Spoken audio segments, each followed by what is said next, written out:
Hi, Willem here from Visa Immigration, and welcome to our video on how to avoid mistakes in skills assessment applications. If you're applying for a skills assessment for migration purposes, we understand it can be a complex and daunting process. But fear not, in today's video we'll discuss mistakes to avoid when launching a skills assessment application for a professional or non-trades occupation. Now, the first mistake to avoid is not including the relevant qualification documents. Subject to your country of origin, there may be specific requirements for documents, which is the case with regions like China, Europe, the Philippines and Lebanon. Make sure you understand these requirements and provide the necessary documentation. Mistake number 2 often involves submitting an incomplete application. It is not uncommon for applicants to miss providing documents that cover a particular period of employment or fail to include proof of completing a qualification. Remember, you must provide evidence of all employment periods and formal academic qualifications related to your occupation, not just the most recent ones. Now let's talk about mistake number 3. The types of work performed in an occupation can vary between countries.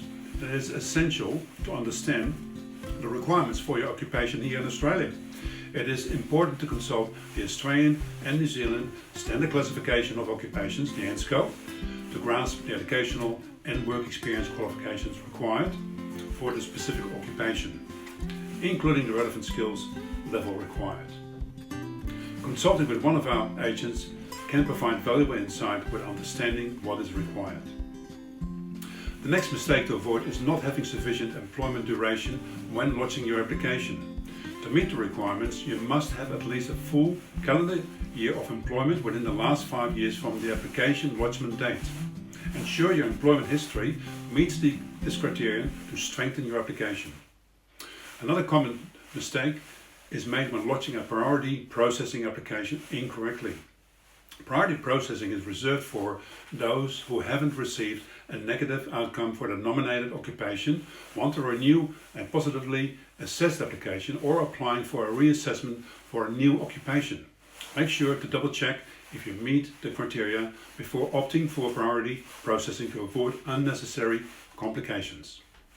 Lastly, if your documents are not issued in English, you must provide copies of the originals accompanied by an English translation certified by an accredited registered translation service such as daunting. Documents without translation will not be accepted by the assessing authority. In closing, make sure to record your contact details accurately in your application. That concludes our video. For consultations regarding skills assessment applications, click the link below, and thank you very much for watching this video. See you next time.